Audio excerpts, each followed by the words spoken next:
Hey everybody. The first video that I looked at was Mark's, and Mark did a great job, so much so that I want to use this review as a primer for everybody doing their presentations. Mark did a great job of narrowing his focus. He has a great introduction. He has good information in the middle, and he has a tying it in all close. So I want to play his video for you and give you some feedback. And Mark also, this is his grade feedback. So let's try this out. Hi, I'm Mark Bukovich, the second presenter for Group 1. Try to imagine something more crucial to your life than your food, clothes, and shelter. Now, yeah, what a great opening. Try to imagine your life without food, shelter, or clothing. And that's kind of Maslow's hierarchy of needs. If you've been in the other business classes, it's the very bottom of that hierarchy is, do you have shelter? Do you have air? Do you have food? And you go all the way to the top of that hierarchy of needs of being able to help other people. So he's pulled this all in with his first opening, which is a great way to start your presentation. Nice job, Mark. try to imagine getting those things without a job. Obviously, we need to know how to get a job. Two important aspects of getting a job are the job search, including networking and personal branding, and two, the resume. So let's start with the job search and networking. This presentation is too short to get into a lot of stuff, so I just... Fantastic. He said that this presentation is too short to get into a lot of stuff. So he's focused his presentation to take into account the time limitations that he needs. Great job, Mark. I just want to talk about social media, specifically LinkedIn. LinkedIn is one of the most useful social media for business networking. It allows you to receive job alerts. It allows you to leverage your network, which means that your network connects to other people's networks and makes your network a lot bigger. It allows you to research a company you're interested in. It will give you recommendations, and companies can find you. Great point about LinkedIn, Mark. LinkedIn, probably through my LinkedIn profile, I receive a phone call every month from a headhunter, not necessarily looking for me, but looking for somebody that I might know or recommend from one of my classes. So it is a good networking tool, and it also gets your name out there. And LinkedIn, I know a lot of people that don't do any other kind of promotion of themselves other than LinkedIn to look for jobs. So there you go. One thing that Mark's going to get to is in networking is personal branding. Mark, you misspelled personal. Personal. It's okay, you just left out the S. Yeah, this should have flagged you because it's got a red underline on it. Microsoft usually does that. So be cognizant of that. It didn't cost you but a couple of points, but still, it's something that if you'd have done this in a presentation in front of your peers, it would have given you a hard time in business, okay? Let's talk about personal branding. Personal branding is essentially knowing yourself and what you can offer. Today's job market is very competitive. So many candidates are applying for each position. So you need to know what's special about you, what sets you apart. Why would a company want you instead of somebody else? So personal branding helps you to know this, and you can market this. Let's move on to the resume. There are many points and aspects to a good resume, formatting, different formats, a lot of different points, but this presentation is too short, so I'm just going to get into some important fundamentals.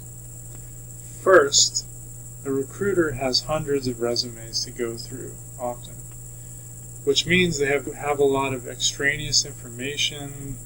If your sentences are very wordy, then they don't have time to read that, and likely they will skip your resume. So your resume needs to be written in a clear and concise way, focused on the needs of the company. The company is the one who has needs. There are many candidates they have to choose from. Fantastic point. Your resumes, the ones I've looked at, are more focused on, well, not all of them, but a lot of them are focused on your needs. I would like to be a part of a company that does such and such.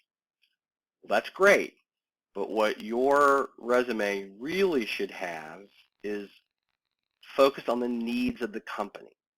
And one of the reasons, or one of the things that I do when we sit down and we talk about your mock job interview is I show you that your resume probably doesn't have anything in it that the job description has.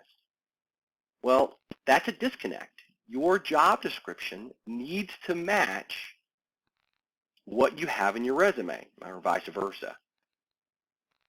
If there's a job that you really want, your resume should be focused on that job. And so you're going to change your resume depending on which job you want. Also, Mark's going to talk about strong action verbs. I achieved.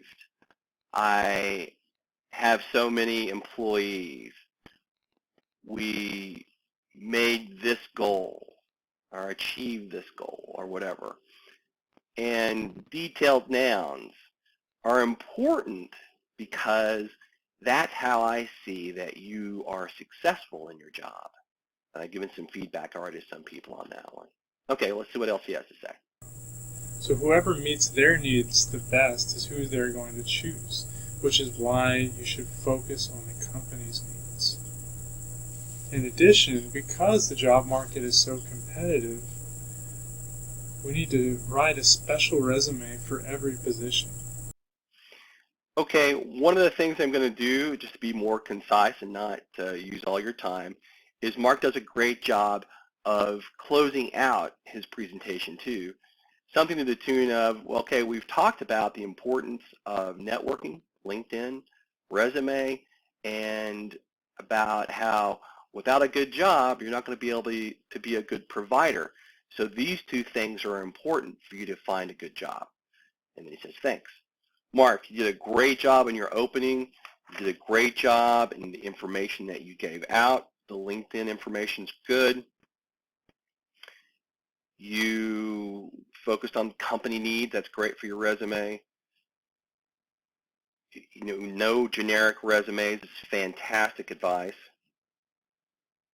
Numbers, one of the things you didn't hear him say is that numbers are better in your resume than I manage people.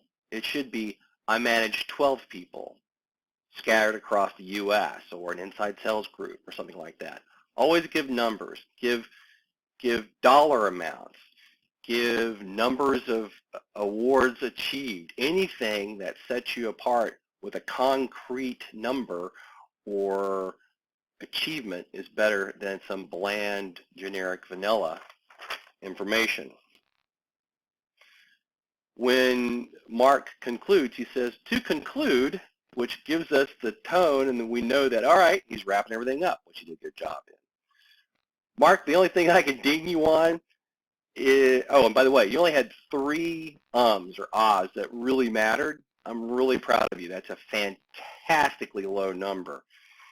I usually don't give 90s or above when it comes to ahs because people usually have more than 5, but you definitely hit that number. One goofy thing is already dinged you on it is the misspelled word that just shouldn't happen. You need to make sure that didn't happen again. And you're a little dry and monotone. That's okay, because I know you're trying to get this all out.